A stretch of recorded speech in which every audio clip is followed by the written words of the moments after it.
I'm getting ready to start weaving a new pattern.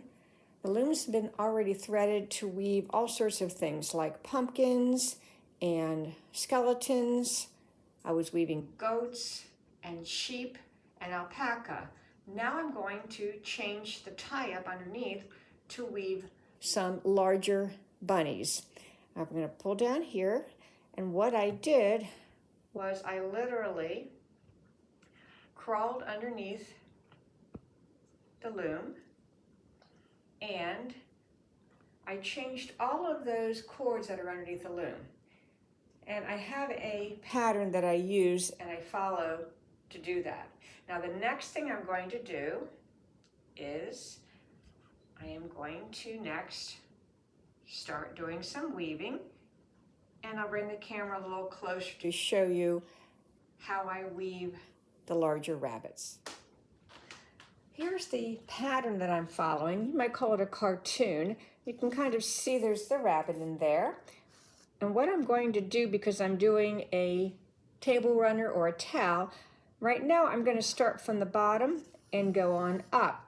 Now what the summer winter is that I have blocks, and if you can see here, this is a little block here, this is another block. And a block means that I actually need to do 4 shots with 2 different shuttles. So I'm going to do the dark brown, then I'm going to do, in this case, blue, not the tan, another blue, or excuse me, another brown and another blue. And I'm going to work my way up. This is my treadling sequence. And what I often do is I'll put a little post-it up here explaining how to do that, or basically one for me to follow. Okay, now I'm going to sit down and I'm going to start weaving a little bit of the rabbit.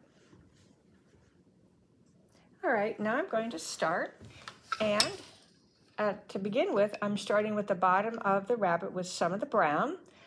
And I have, like I said, I have a little, it's my little cartoon, tells me, or not a little cartoon, it's my post-it that tells me what to do.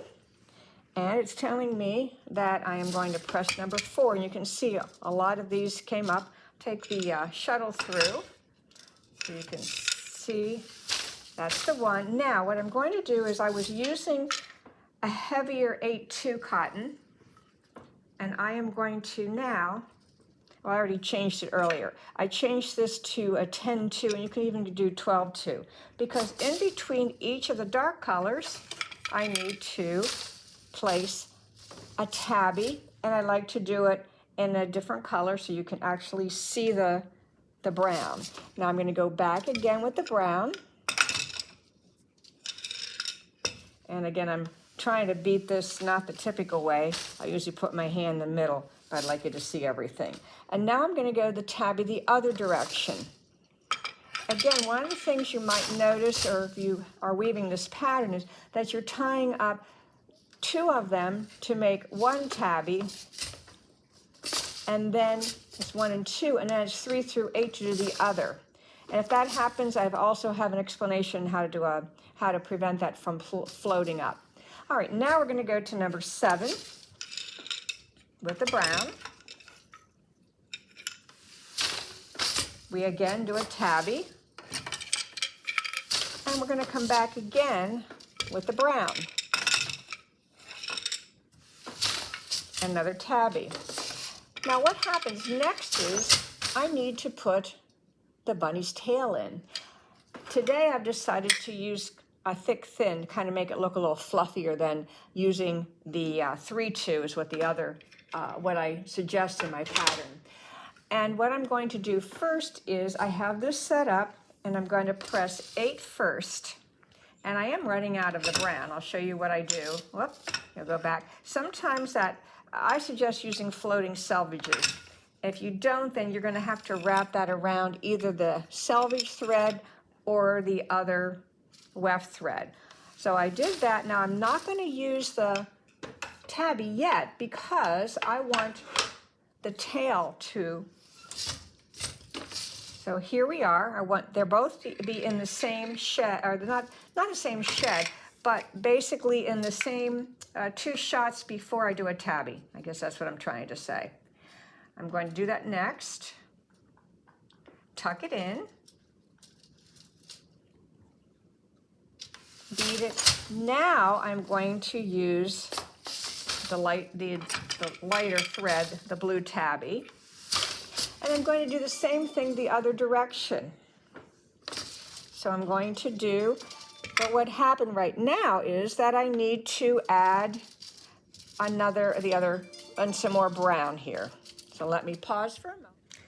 And like I said, I paused for a moment because what I want to do, make sure I'm on the right shed here, I tucked a little bit of that brown in. This is the end one. Now I need to add the other one. I'm going to take that through. Yeah, just let that hang outside for a little bit. I'll trim that later. Yeah, there's a little, maybe 2 in there. It's okay. It's going to be a little thicker at the moment, but it'll work its way out. And then I'm going to do the tail. Make sure I get that all caught on the edge there. I don't know if you can see that in what I'm filming or not, but right now they kind of, there we go.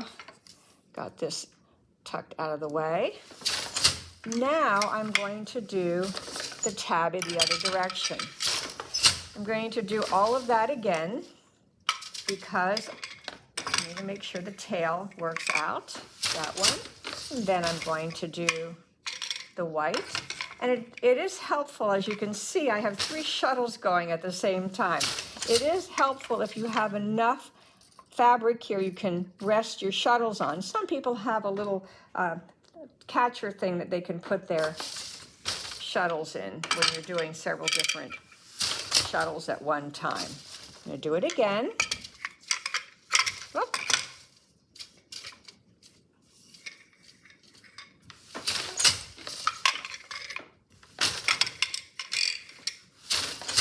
Remember to do the tabby next. And I have one more block. And like I said, a block consists of usually 4 colors, but this time we're doing 2 of these, 2 in the same block, so to speak, or in the same, almost the same shed, but they're a little bit different. So we have one more to do with the tail.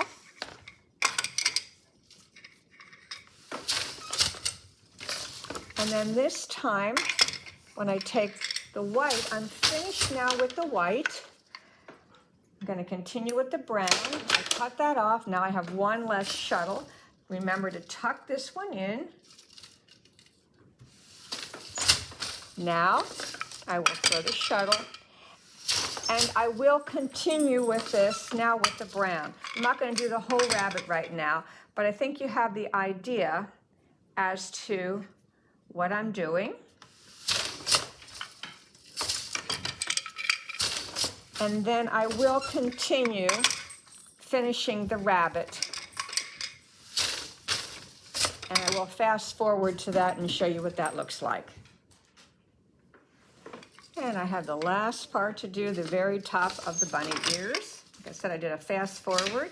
Oh, there, I have to wrap that around there. Sometimes I have to do that because I don't use floating selvages. So I highly recommend, if you are new to weaving, to use them, especially for overshot and some summer, winter kind of patterns, and some certain twills.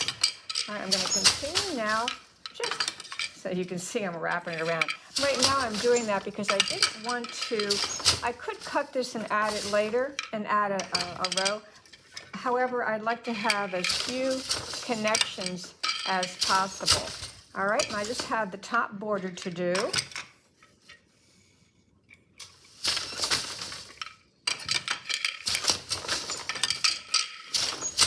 And go back the other direction. And this is where I will cut all of these off. I'm finished with all of these. I'm going to tuck that one in the end there. And what I'm going to continue doing is I'm going to continue with the 8-2 blue that I have. It matches the warp. And what I often do is when I'm dyeing my warp, these are hand-dyed warps, I often dye a blue, either the same color or a blue, whatever color it is. I often dye it the same color. Sometimes I'll do a little shade different just to give a little more interest. So there you have the larger bunnies all lined up in a row.